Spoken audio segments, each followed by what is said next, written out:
Hai korang, nama saya Maghrib and hari tu saya baru je tengok Waktu Maghrib. Sebab waktu tu Maghrib tengok, yelah sebab waktu Maghrib tu waktu Maghrib. So Maghrib tengok Waktu Maghrib. Betul lah tu.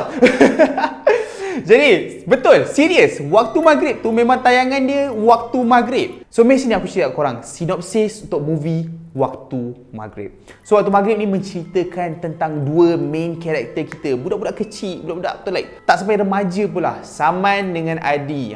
Diorang ni kawan baik lah. Tapi kita fokus on Saman. So, Saman ni, dia daripada keluarga yang susah. Tapi apa yang lebih menyusahkan ialah perangai dia. Perangai dia macam tak nak berubah langsung. Bangun lambat, datang kelas lambat. So biasalah, cikgu pun dah marah kat dia. Abang dia sendiri tak suka dia.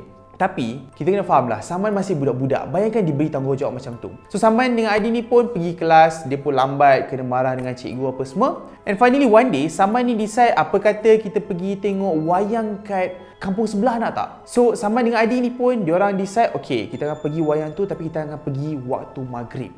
Dah nampak kan waktu Maghrib itu kan?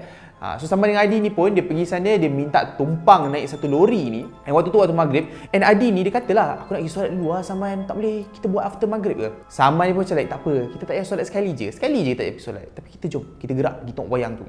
Saman dengan Adi ni pun masuk lori tu. So waktu dia tengah drive tu, Saman ni pun mulalah mulut dia biadab betul. Dia cakap apa tau, confirm lagi senang hidup kita kalau cikgu kita mati. So itulah apa terjadi. Tiba-tiba cikgu dia diganggu oleh sebuah jin. Jadi cikgu dia ni dibunuh dekat depan rumah dia sendiri. So Saman dengan Adi dapat berita tentang kematian cikgu dia. Diorang pun pergi dekat rumah cikgu dia, and waktu itulah starting point di mana Saman ni kena kacau. And finally, Saman ni kena rasuk. Apa yang lagi peliknya ialah Saman bukannya satu-satunya budak yang dirasuk. Dan daripada Saman yang kena rasuk ni berpindah ke kanak-kanak lain. And hampir satu kampung, kanak-kanak semua dirasuk, hilang, kena bunuh. Jadi waktu Maghrib ni, aku tak boleh bagi cerita yang panjang lah. Sebab movie ni baru je keluar 2 Mac yang lepas. Jadi dipendekkan cerita, movie ni aku akan bagi rating sebanyak 6/10. Sebenarnya aku nak bagi 5/10, tapi aku rasa macam maybe boleh push sikit lah, push ke 6/10. Kenapa rating dia macam agak rendah sebenarnya banding dengan movie-movie lain? Kita ada movie Kodrat yang daripada Indonesia juga. Kenapa movie Waktu Maghrib ni tak berjaya sangat? Pada pendapat aku ialah atas sebab jump scare dia. Jump scare dia ni terlalu menggunakan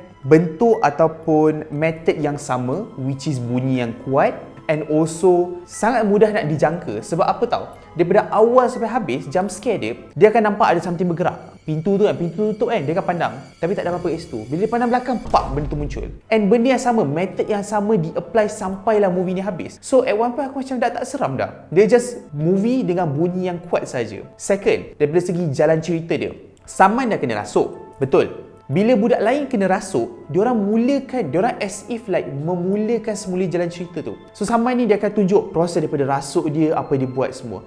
And dia akan tamatkan. Lepas tu dia akan start fokus kat budak lain. Daripada proses rasuk dia kepada tamat apa jadi. So dia proses sama, dia ulang. Benda yang sama juga. Kisah budak ni macam mana teruk dia kena. Budak ni dia kena kacau, kena rasuk. Budak ni kena kacau, kena rasuk. So dia macam hampir 3 kali jugalah rotation yang sama jalan cerita dia. Tapi the reason aku bagi 6/10 ialah untuk lakonan kanak-kanak tu. Kanak-kanak, bayangkan lakonan diorang betul-betul bagus. Memang boleh katakan, especially Saman dengan budak-budak lain yang kena rasuk tu, diorang pandai buatkan rasa ngeri sebagai seorang kanak-kanak. Selalunya kalau korang tengok movie hantu semua memang pelakon-pelakon berumur, pelakon-pelakon yang dah bagus punya. Tapi bila diorang ni kanak-kanak, diorang berlakon sebagai someone yang kena rasuk memang betul-betul berjaya. Betul-betul like nice lah untuk movie Waktu Maghrib ni. Malangnya, kekurangannya, jalan cerita, jump scare, and itu je lah yang akan buatkan movie ni agak hilang sikit dia punya ketakutan, expectation kita untuk ending. And ending dia jangan cakap lah. Waktu ending dah habis tu pun aku tak sedar pun dah ending. Aku macam dah ending lah.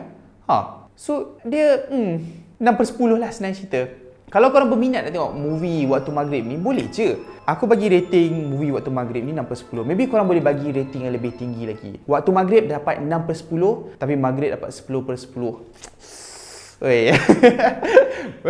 Kekalkan tu dalam video.